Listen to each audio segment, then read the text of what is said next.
Hello, everyone. I'm just going to wait for a moment for all of our attendees to join. But hello and welcome to another biometric update webinar. This one features Pragmatic Semiconductor, from which Commercial Director Vincent Barlier and Senior Director of Design Platform David Verity are joining us. Hello, Dave. How are you today? Very well, thank you. Yourself? Very good, thanks. Very good. And hello, Vincent. Thank you very much for joining us. Thank you for having us today. Our pleasure, absolutely. And it's great to be talking hardware, which is a little bit of a departure from our last few webinars.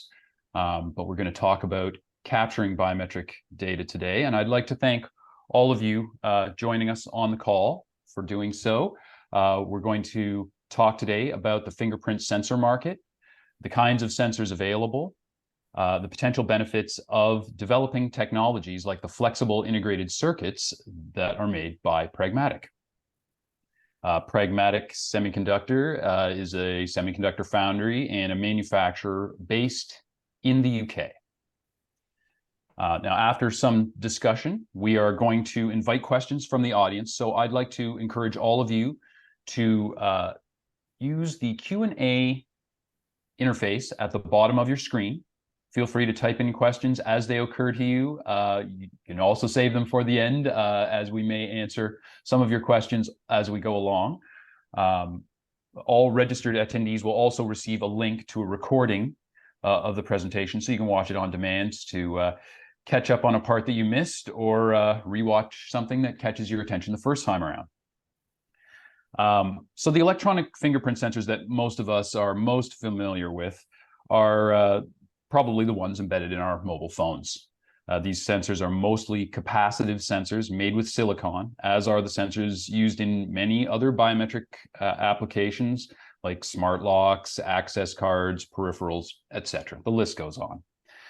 For other kinds of applications like civil registration or law enforcement, fingerprint scanners tend to use different technology like optical to capture the fingerprint, but the main bulk of this commercial market that we are most of us are familiar with is dominated at this point by silicon. I think it's fair to say. So I'd like to start our discussion by asking Vincent, can you please just give us an idea of how the fingerprint sensor market is evolving and the opportunities that are within it? Yeah, sure, Chris. Well, as you just said, in the biometric world, fingerprint sensors are certainly the biggest market share today. So as you can see on the graph, so there's quite a significant market share from that type of technology, but growing, as we all know, the facial recognition is getting bigger and bigger overall for the mobile phone, on all the payment access. So this is taking over fingerprint sensor, but fingerprint sensor are actually very useful for many type of other applications. So we're thinking about people paying with their mobile phone, but actually it's interesting to know that 75% of the people that have a mobile phone today don't actually use them for payment. They still use a credit card as main payment. So even if there is a trend to pay with a mobile phone, mostly in some part of the globe, most of the globe doesn't really use that type of payment yet. So there's a level of security that needs to increase, to compete with mobile phone, with payment cards. But it's not only payment cards, you can think of all the security type of documents, such as your driver license, or any document which can embed some sort of medical record, could also be protected by a fingerprint technology. So there's a huge market outside, and one of them that is really picking up for the biometric fingerprint technology is a payment card, where actually you start having a fingerprint on top of instead of your PIN. There's quite a lot of technology around that, and we will talk about it a bit more in a minute. Fair enough. Yeah, we'll get right into the details as we go along, but I think that what I'd like to touch on next is Dave, can you give us an idea of where silicon sensors sit within that overall fingerprint sensor market? Yeah, sure. So, as you kind of pointed out at the start, silicon is the most prolific process technology in the world and has been for quite a long time for a number of different applications. So within the kind of biometrics markets, there's a number of different applications and there's a number of different ways of sensing as part of those applications. And silicon lends itself to many of those applications very well. It gives you, typically very high accuracy. It gives you a very powerful system in terms of the post-processing of data once it's been captured by a sensor.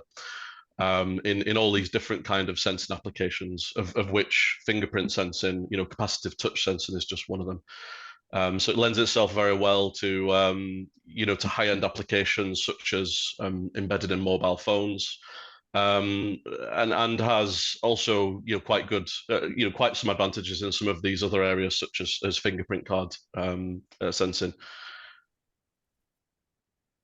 Very good. And so there's a lot of different areas of application, a lot of different options to go through there. If I could go back to Vincent for a moment, could you tell us a little bit more about what the challenges you see the global silicon industry is facing today? Well, if I wanted to categorize them, I would probably take 3 points. There's something around the chip pricing. There's certainly something around the supply chain today on the sustainability element of it. So on the chip pricing, so it's quite interesting to think of a fingerprint sensor when they are silicon-based. There's obviously a trend, in terms of cost saving to go to smaller and smaller devices, and the cost of a wafer silicon is fixed, and if you want to make your sensor more cost effective, there's only one way to go, is to make your sensor smaller. But typically you cannot really make your fingerprints smaller, so you still need to capture a certain level of data on your finger, and that is the limiting factor. Obviously, there's some algorithm you can use, in order to make the reading more efficient. But there have been studies that have shown that actually that is not really a very efficient way of working. At the end, it's the data you capture. And we can see that today in all the fingerprint sensor technology. When, for instance, you want to register your fingerprint, you will be asked to do several takes, to basically capture all the area of your finger. And that is only because the fingerprint sensor is not big enough. So there's a trend that you cannot really go against. The chip has to be a certain size, and it also has to come from a certain technology. So that's where the broken supply chain come in place. So all those silicon sensors today are mostly made on technology node, which we would call legacy node, 0.18 or 0.35 micron technology. And today, even if because first of all, because those technology are relatively low cost, that is a driver. But today there is certainly a limit in capacity, and we've seen all the semiconductor shortage, in the last few years that led to a massive market loss, overall in industries such as automotive, and that was mostly because there's not enough capacity for everyone. Obviously, we all hear of like the EU Chip Act or the US Chip Act, in terms of increasing capacity. But all the technologies that have been developed and the fab that have been built are actually only very high end technology node, 2, 3, 5 nanometer, which actually target products which are very high margin and not necessarily suited for this type of application. So even in the future, as we see more opportunity for fingerprint sensing, the real bottleneck here is the supply. You need a lot of fab capacity. Those sensors are very large, and today there's not enough capacity to deliver it. And there's another aspect, obviously, on sustainability. It's the chip, in any kind of consumer electronics device today, it's take up to a lot of the carbon footprint. Like some product from different consumer electronic manufacturer today can have up to 70% of their carbon footprint, which is only due to the chip. So it's important when we think about adding this type of technology in product, which like payment card will become almost consumable, to think about what will be the carbon impact behind that. Right. So as volumes increase, that's going to be more and more of an issue. And as I understand your point there, Vincent, the supply chain issue is probably just going to continue contributing to this kind of squeeze between the price and the size of the sensors, right? Which affects accuracy and the convenience, as you mentioned, using several touches to enroll or something like that. Is that fair to say? Yeah, that's fair to say. On you on a market, which actually you're competing with very challenging other market segments, where such as automotive, on the fab that have to produce those devices, will have to choose between adding a chip on a vehicle versus adding a chip into a banking card. On the margin that they can make in one market segment versus other are quite different. So there's certainly a stretch from the industry to be able to deliver such type of product today. Very interesting. So, in that case, if I can go back to you, Dave, what are the challenges and pain points that hardware developers and system integrators are feeling with today's fingerprint sensors in this situation that Vincent just described for us? Yeah, so so as well as the more supply chain and sustainability kind of considerations, we can maybe take a specific example of a specific application for the type of issues that that a system integrator would face with using silicon in one of their products. So for a fingerprint sensor in something like a smart card, there's quite specific environmental and mechanical constraints with how that sensor is integrated and is used and has to be qualified into that system. So take the form factor as an initial example. So you have to take your silicon chip and grind it down to quite a thin, quite a small thickness compared to its original, it's normally made thickness, and that presents a lot of opportunity for breakages, for damaging the devices, and loss of yield as a result in the manufacturing process. That gives you something which is more naturally flexible and suits something like the form factor of a smart card more. But that's still quite a difficult. It's still quite a difficult environment for a chip to sit for a long period of time. So there are quite strict qualification criteria around a smart card in terms of the number of times it needs to be bent and the kind of bend radius that it needs to be able to be bent to. And it has to survive a range of different conditions. It's exposed to a range of different environments depending on the application that card's used in. If you think about the kind of environments you would carry around a banking card or something like that, it has to go from quite low ambient temperatures sat in a car or in someone's house, to being carried around in a pocket and then being bent and being manipulated. So there's quite a lot of challenges with regards to fitting a not naturally flexible device that's made from silicon into that kind of environment. Okay, so it sounds like we're again have sort of colliding issues with the durability of the product and then the cost, right? Where you're going to end up in the same situation where you're saying, well, how can we deal with this ballooning cost and turning away from accuracy by going to smaller sensors does not necessarily suit these kinds of applications. Another note, I know we're going to talk about applications in a little bit, But I think something interesting that comes to mind as you're discussing, Dave, this particular scenario with a smart card is, a couple of years ago on Biometric Update, we were covering a lot of commentary that suggested that the first breakthrough for smart cards with fingerprint sensors would be in the payment market.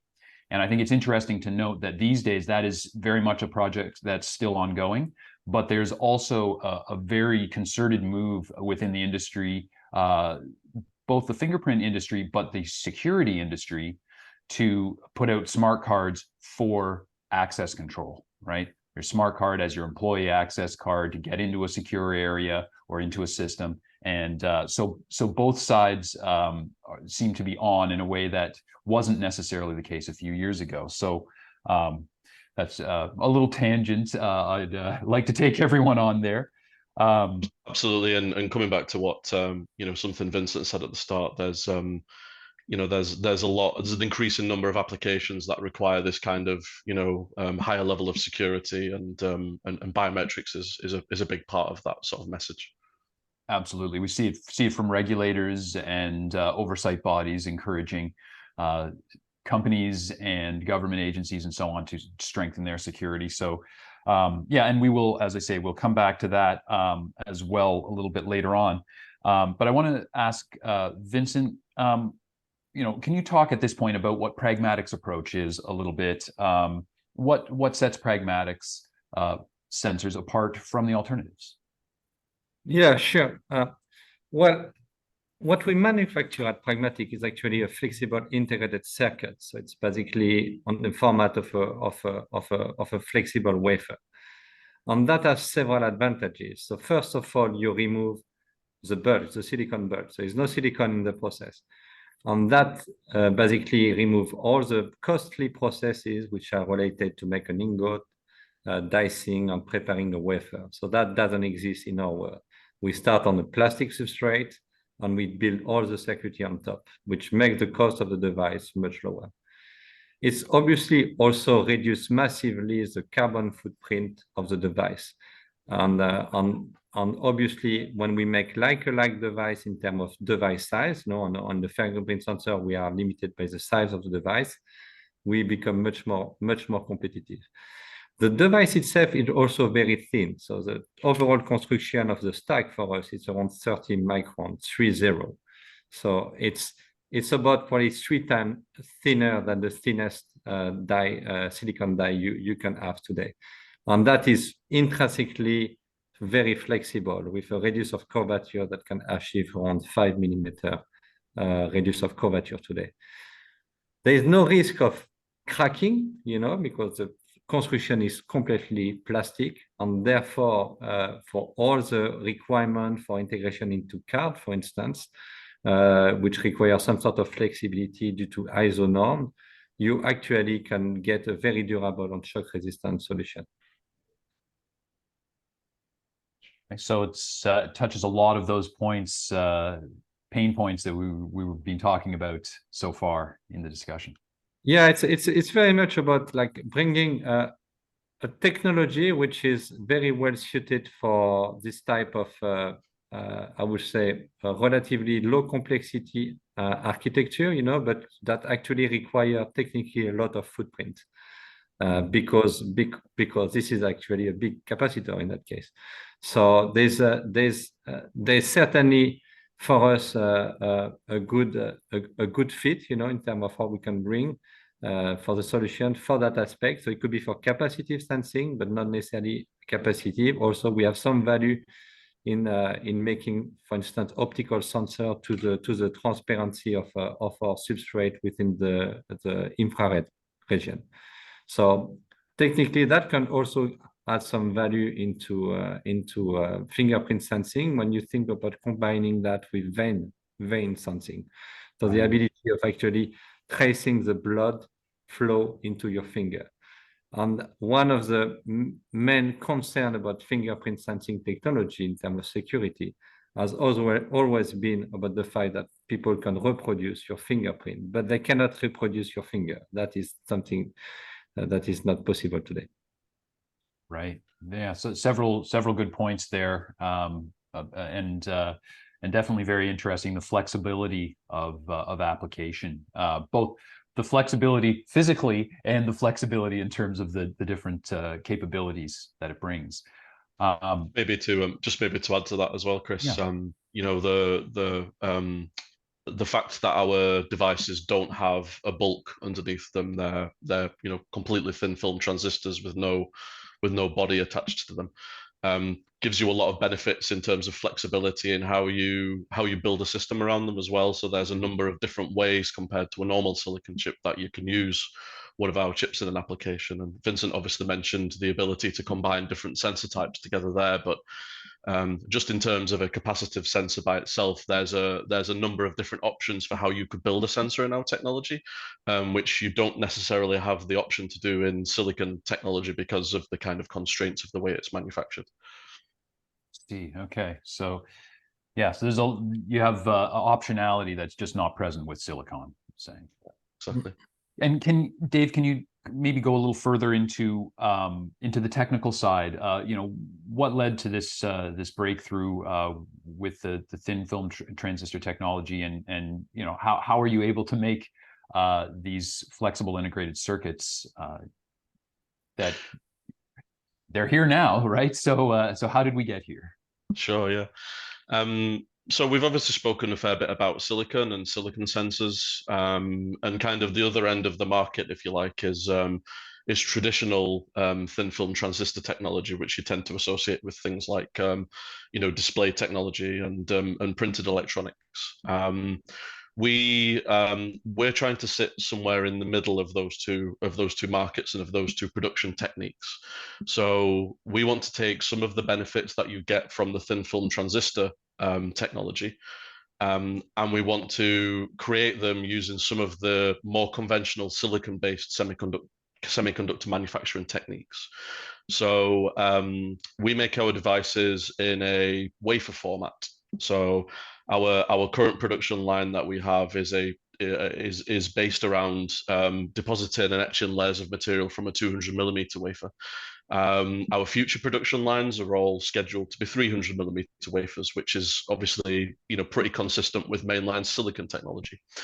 So as a result, we can use a lot of the same tooling and a lot of the same techniques that are used for silicon manufacture.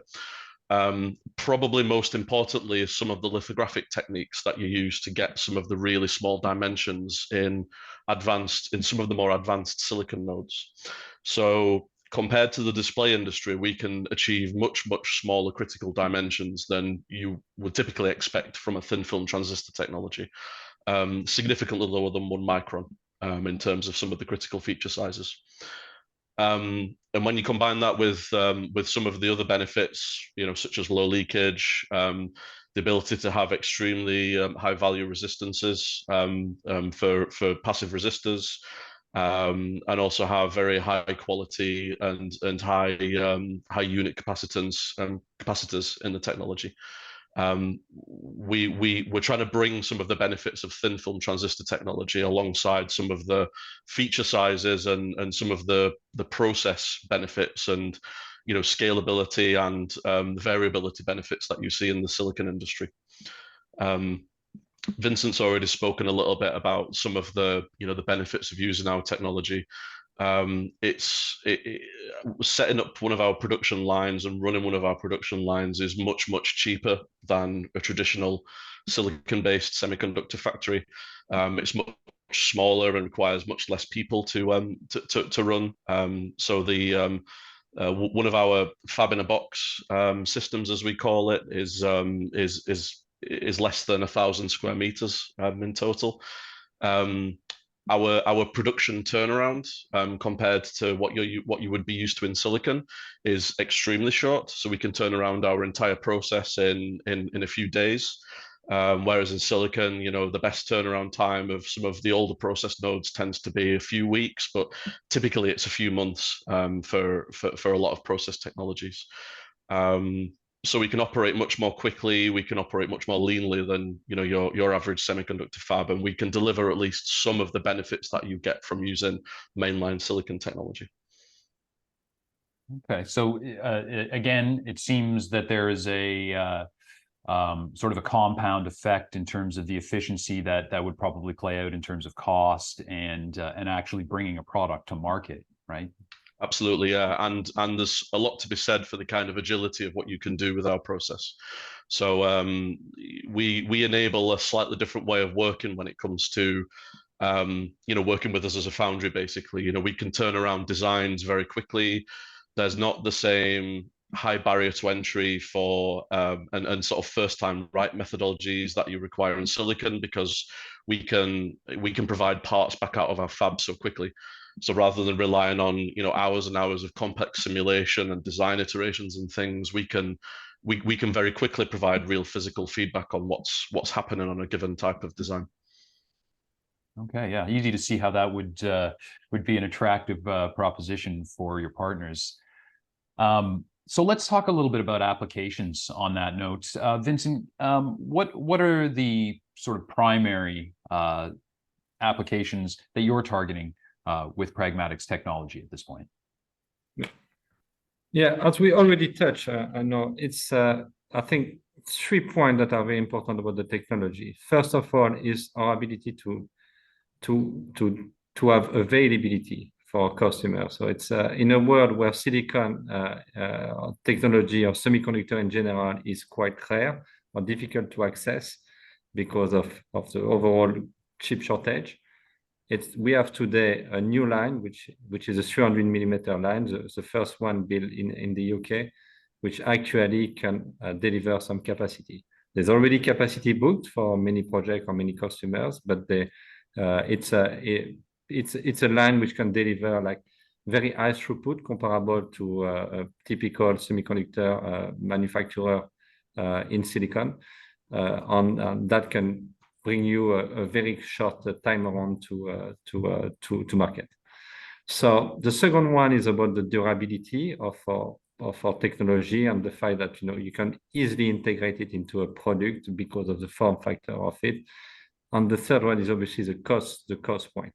And that drives us really to several types of applications, which are mostly related towards inserting a fingerprint sensor into some sort of disposable or consumable. So one of them, that obviously banking card, is certainly an area where we think we will have value, but I think we can think beyond that. It's not very much about, as you say, Chris, from the beginning. It's not very much necessarily about banking cards. It's about bringing a technology on the table which actually is such at a good cost point that actually you can consider to add a fingerprint sensor to any type of object on disposable. Could be like a travel ticketing, your Oyster card, that when you go in the subway in London. It could be some event ticket, which you want to customize or personalize. All that can be done. Those are disposable items that will not last for long, but you can actually bring a technology which will have the right cost point, or also not the right carbon footprint impact to be accepted by the industry. Another one where we can see a lot of value, and you mentioned it before, Chris, is access control, and for building or a company that want to have some sort of enhanced security. On the overall interest here of bringing the fingerprint sensor on the card, it's ultra secure, because the security comes on the item itself, which is carried by the owner of that item, and not by a external device. Right. And just to be clear, Vincent, when you refer to event ticketing, in this kind of scenario, where is the sensor? Is it on the ticket itself, or is this in like a loyalty card, or both, or yeah, somewhere else? It could be both. It could be both. But there's an element of it where you actually could have a regular ticket, which actually now can be integrated with fingerprint sensing technology. So what we are proposing today at Pragmatic is the ability of bringing some sort of intelligence into everyday objects. So even this type of disposable item can actually be smart today. And I think that really puts into perspective the cost difference, in particular, that you were talking about earlier, right? With the the press of silicon, the pressure on the silicon industry, it's hard to imagine putting a silicon sensor of any size into something disposable like a ticket. So that's really striking. And that is a fact, and there will always be an argument to say, well, silicon could increase capacity, it could be more fab being built to deliver this type of application. But the reality is they're already a fully depreciated fab. So in some aspect, there are fab which have been like running product in the last 4 or 5 decades, and so they are very cheap to run. There's no capex. All the capex has been paid off, And, in some aspect, if you wanted to build a new fab from scratch, your pricing will be up the roof compared to your competitor. So that's why there's not really an incentive for the silicon industry to go into this type of market because the cost point is already completely optimized. Where in the case of Pragmatic, it's actually we are still on the journey. So there's still way ahead of us, way of reducing our costs and obviously optimize pricing for customer. Interesting. So the development of the market has really created a bit of a divide in terms of how flexible the suppliers of the circuits and the chips are, really. Yeah, that's very much true, Chris. Yes. Interesting. And just to go back for a moment, if you don't mind, to the integration side, durability for integration into products. I'm going to reveal a little bit of my own ignorance here. Are we talking about like hot and cold lamination and stuff like that? I'm not sure whether this is Vincent, you would rather handle this or hand it over to Dave, but is that? Go ahead. I mean, Dave, go ahead. Yeah, I'm happy to take the one. Yeah. So I think, like I said, a lot of the way we build our devices uses techniques which aren't particularly surprising to the silicon industry. So it's based on deposition and then patterning and removal of materials in much the same way you build up a stack in the silicon industry. The difference with our technology, and one of the reasons we feel we've got such a good story in the kind of sustainability and friendliness to the environment type of story compared to the silicon industry, is we don't need a lot of the either high temperature or high water usage steps that you require to do to create silicon devices. So we don't have complex implants that require extremely high temperature anneals in order to activate. We don't have any ion implantation in the first place, which is traditionally quite a energy intensive application. A lot of our processes are relatively low on energy compared to what you would see in a mainstream silicon process. But a lot of the kind of background techniques are kind of similar, aside from those. Okay. So innovative technology, similar manufacturing techniques when you're actually putting it to use. Exactly. Yeah. Very good.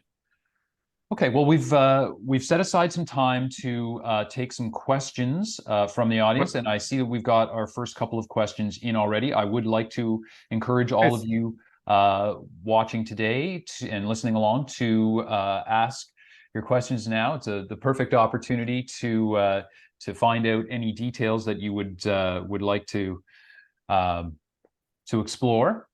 And so let's turn now to those questions. And Chris, if you may, meanwhile people are putting questions, maybe we would like to run a quick video. Yes, actually, sorry.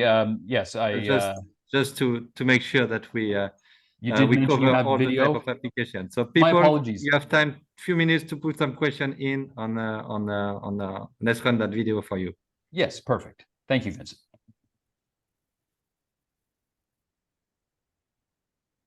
The future of biometrics is here. A world of new possibilities awaits.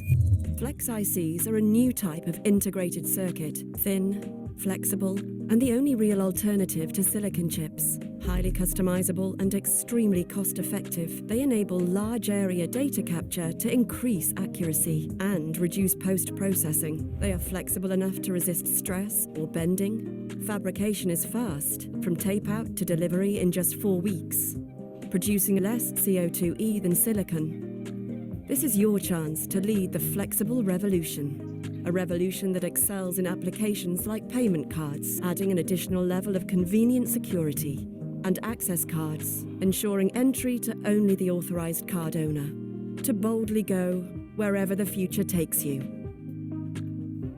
with your finger firmly on the pulse.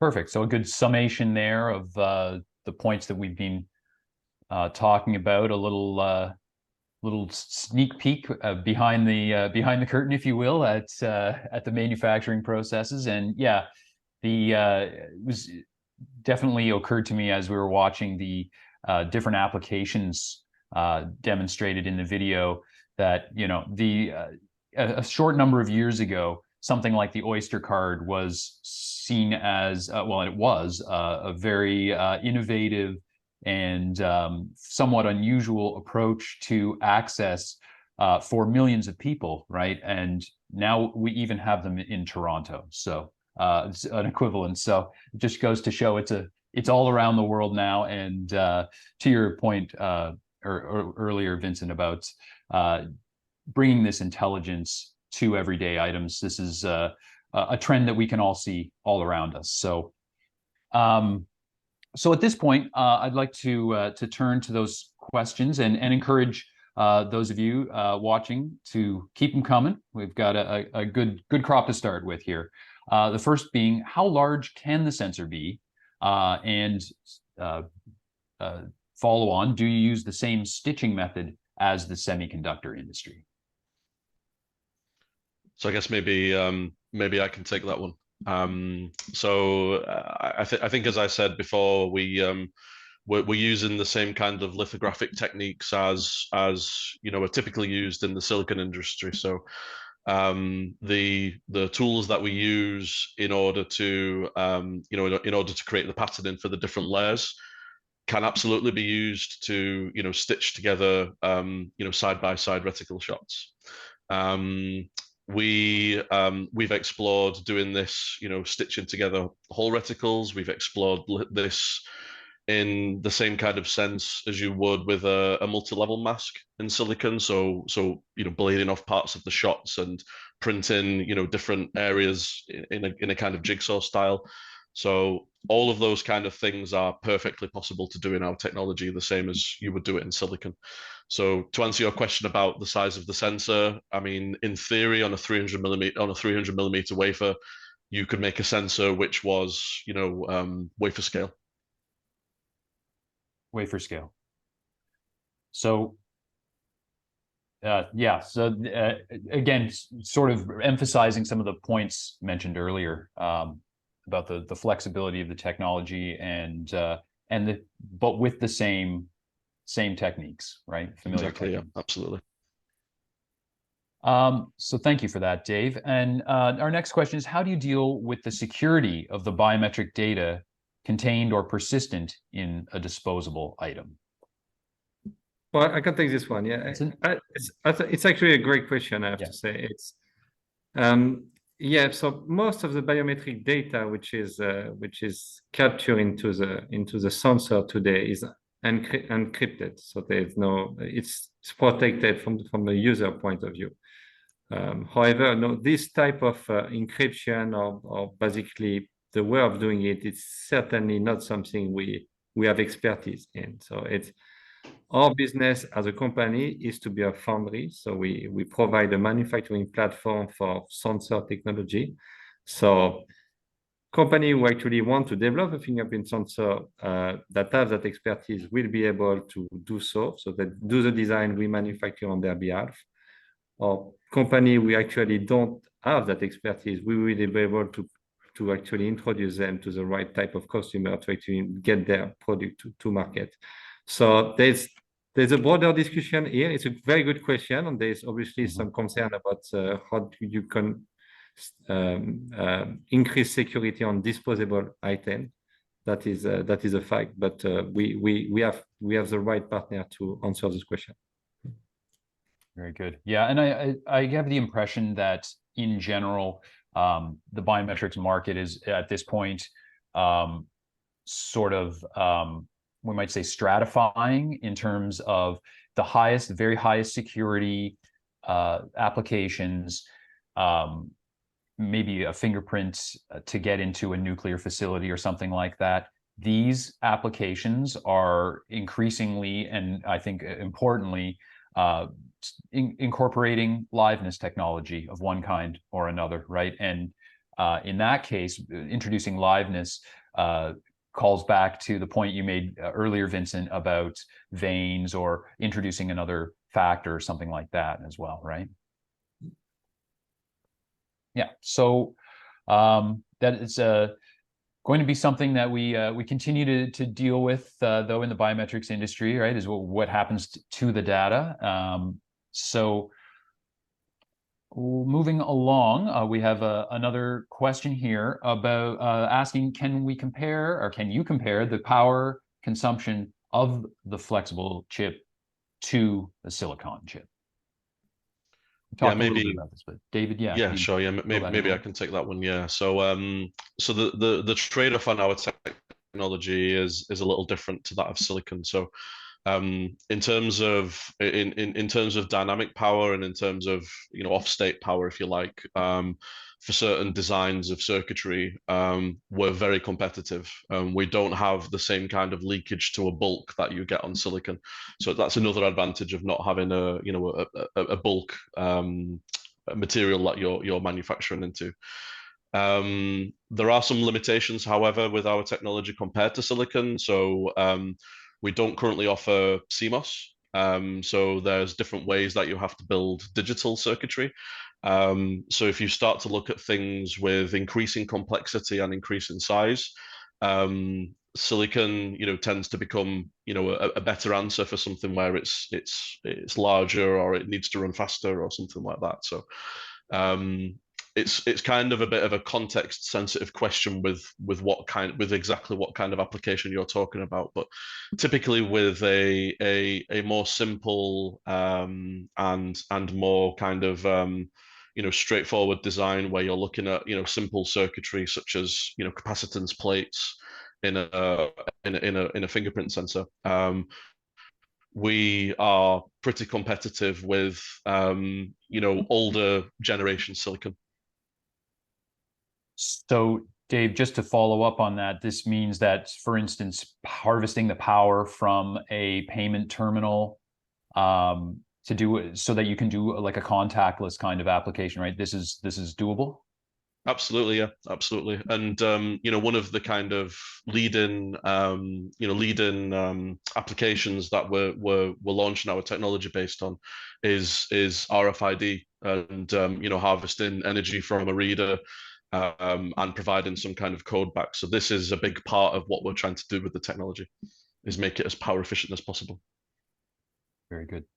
Thank you. And our next question is asks just for confirmation that the technology be used to create biometric sensors. I think we can answer in the affirmative on that one.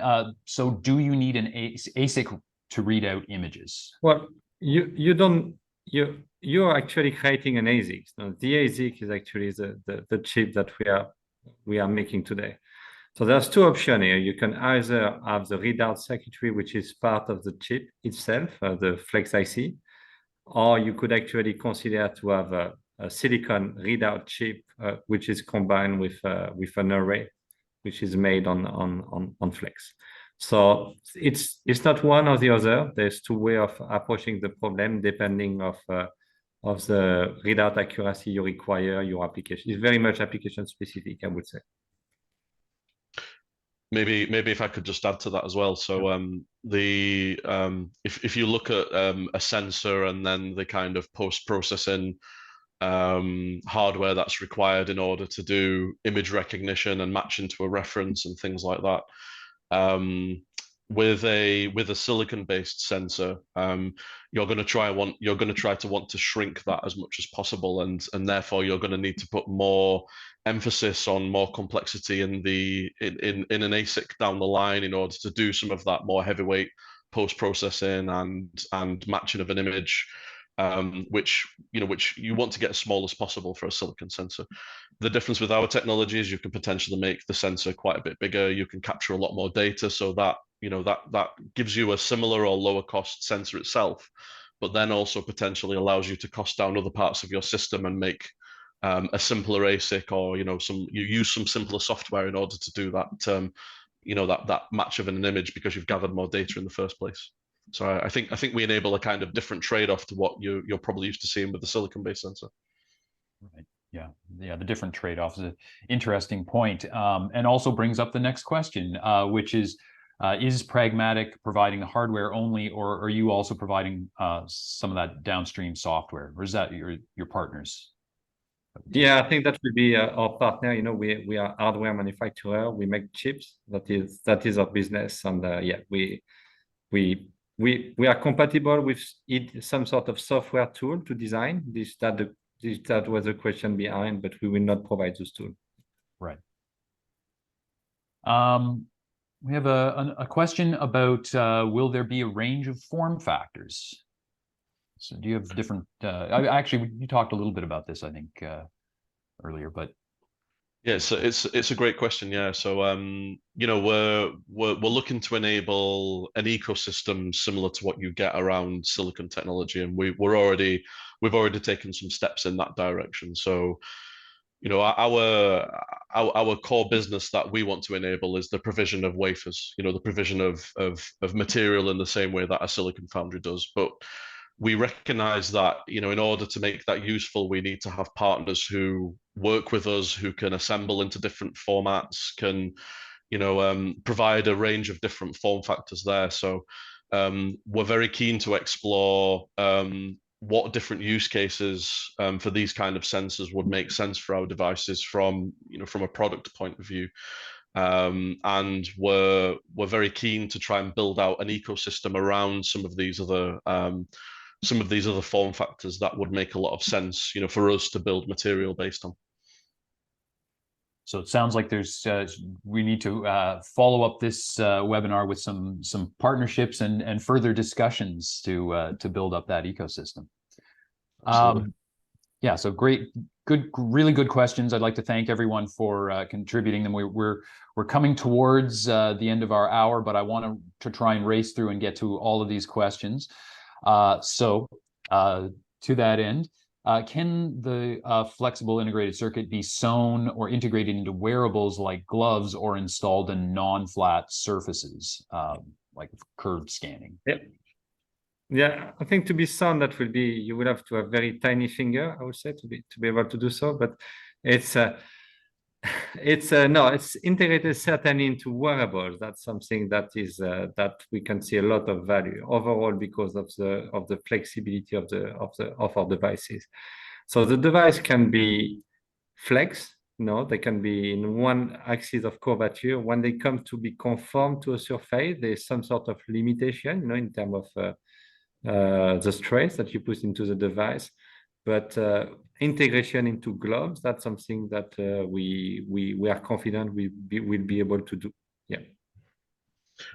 Just to just maybe to add to that as well. So I think when a lot of people think about flexible electronics, they think about sort of flexible hybrid electronics, so having a range of surface mount components combined with some kind of flexible substrate.